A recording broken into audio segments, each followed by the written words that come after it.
রাজাকাররা ক্ষমতায়, মুক্তিযোদ্ধারা জেলখানায় বলে মন্তব্য করেছেন সাবেক নৌমন্ত্রী শাহজাহান খান।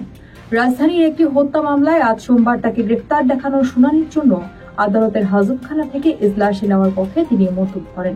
বৈষম্য বিরোধী আন্দোলনের সময় শাহবাগের জুট ব্যবসায়ী হত্যা মামলায় শাহজাহান খানকে গ্রেফতার দেখানোর বিষয়ে এদিন শুনানির দিন ধার্য ছিল। এদিন শুনানির আগে তাকে ঢাকার সিএমএম আদালতের হাজতখানায় রাখা হয়, পরে এজলাসে তোলা হয়। ওই সময় শাহজাহান খান বলেন, রাজাকাররা ক্ষমতায়, মুক্তিযোদ্ধারা জেলখানায়। এই সময় নির্বাচনের বিষয়ে জানতে চাইলে তিনি বলেন, অবশ্যই নির্বাচন করব। এরপর ঢাকার মেট্রোপলিটন ম্যাজিস্ট্রেট মেহেদী হাসানের আদালতে তাকে গ্রেফতার দেখানোর বিষয়ে শুনানি হয়। শুনানি শেষে আদালত তাকে গ্রেফতার দেখানোর আবেদন মঞ্জুর করেন। এরপর হাজতখানা নিয়ে যাওয়ার পথে শাহজাহান খান সাংবাদিকদের বলেন, তোমরা কিছু বলো না, শুধু আমাকে দিয়ে বলাতে চাও। এ সময় তিনি আবারও বলেন, রাজাকাররা ক্ষমতায়, মুক্তিযোদ্ধারা জেলখানায়। এর আগে গতকাল রবিবার আন্তর্জাতিক অপরাধ ট্রাইব্যুনালে 2 পুলিশ সদস্যকে হুমকি দেন শাহজাহান খান।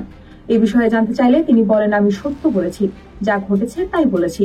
এ সময় তাদের সঙ্গে অবিচার করা হচ্ছে বলেও দাবি করেন শাহজাহান খান।